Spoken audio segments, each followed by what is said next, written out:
estimados estudiantes, vamos a iniciar la clase de matemáticas el día de hoy y vamos a trabajar lo que son los cuadriláteros.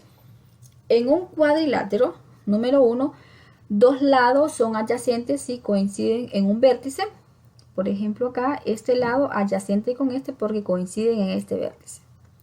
Número 2, dos lados son opuestos si no coinciden en un vértice. Entonces, este lado es opuesto con este lado y este otro lado con este. Dos ángulos son adyacentes si comparten un lado del cuadrilátero. Este ángulo es adyacente con este porque comparten este lado. Y este ángulo es adyacente con este porque comparten este otro lado. Número 4. Dos ángulos son opuestos si no comparten un lado del cuadrilátero. Entonces decimos que este ángulo va a ser opuesto con este ángulo y de manera similar este ángulo opuesto con este otro ángulo. Clasifique los siguientes cuadriláteros por el paralelismo de sus lados.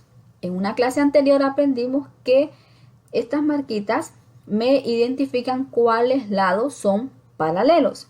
Entonces decimos que AD es paralelo con BC y AB es paralelo con DC. De esa forma identificamos los lados que son paralelos.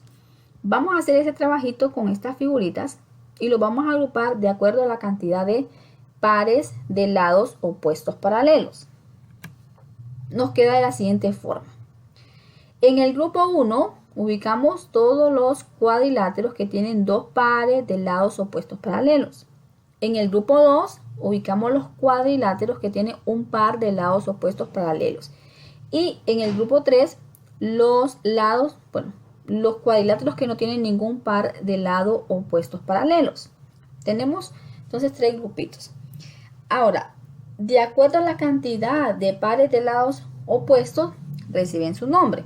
Por ejemplo, el cuadrilátero con dos pares de lados opuestos paralelos se llama paralelogramo.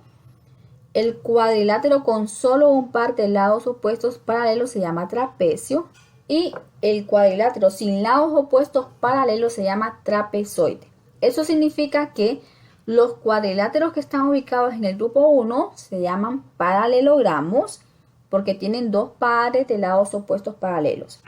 Los cuadriláteros que colocamos en el grupo 2 se llaman trapecio porque tienen solamente un par de lados opuestos paralelos. Y los que ubicamos en el grupo 3, que no tienen ningún par de lados opuestos paralelos, se llaman trapezoide. Entonces vamos a escribirlo. En el grupo 1 tenemos los paralelogramos.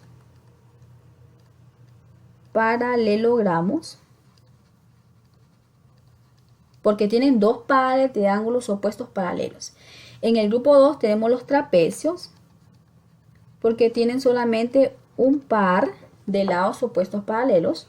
Y en el grupo 3 tenemos los trapezoides, que no tienen ningún par de lados opuestos paralelos. Trapezoides. Ahora, si el cuadrilátero ABCD es un paralelogramo, entonces los lados opuestos son congruentes, es decir, AD es congruente con BC y AB con DC. Y los ángulos opuestos también son congruentes, es decir, el ángulo A congruente con el ángulo C y el ángulo B congruente con el ángulo D. Tenemos el ejemplo, nos dice en el paralelogramo ABCD, encuentre las medidas del lado AB y el ángulo Y.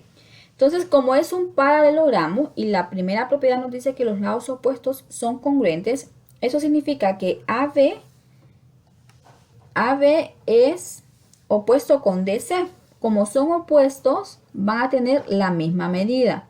Es congruente con DC. ¿Cuánto mide DC? 6. Eso significa que AB también va a medir 6. Porque es un paralelogramo y son los lados opuestos. Y como son los lados opuestos, tienen la misma medida. Ahora, con el ángulo Y. El ángulo Y es opuesto ¿a qué ángulo? Al ángulo B. La segunda propiedad nos dice que los ángulos opuestos también son congruentes. Eso significa que la medida del ángulo Y va a ser igual a 108 porque es opuesto al ángulo B. Tenemos acá las características de los paralelogramos. Número 1, los lados opuestos son congruentes, ya lo habíamos visto hace algún momento. Número 2, los ángulos opuestos también son congruentes. Y número 3, las diagonales se cortan en el punto medio. ¿Qué significa que se cortan en el punto medio? Que la distancia de este punto a este punto va a ser la misma que de este punto a este punto, ¿verdad? Porque se cortan en dos partes iguales. Veamos el ejemplo. En el paralelogramo ABCD encuentre el valor de Y. Entonces, del punto A al punto O es el valor de Y. Dice que todo el segmento AC mide 6. El segmento AC mide 6. Y el segmento AC, ¿cómo lo podemos obtener? Sumando segmento AO, el segmento AO más el segmento OC. Y esto le va a ser igual a 6. Ahora, AO mide Y. Más, ¿cuánto mide OC? También mide Y porque la tercera característica de los paralelogramos nos dice que las diagonales se cortan en el punto medio. Entonces mide Y también igual a 6. ¿Cuánto es Y más Y? Esto es 2Y igual a 6. El 2, ¿qué operación hace con Y? Está sumando, restando, multiplicando o dividiendo. ¿Qué operación? Está multiplicando. Muy bien. Entonces pasa a dividir. 6 entre 2, esto es igual a 3. Significa que Y es 3. De A a O mide 3 y de O hasta C también mide 3. ¿Y cuánto es 3 más 3? Es 6. Ahí podemos verificar nuestra respuesta. Les voy a asignar esta tareita para que puedan poner en práctica lo estudiado en la clase del día de hoy.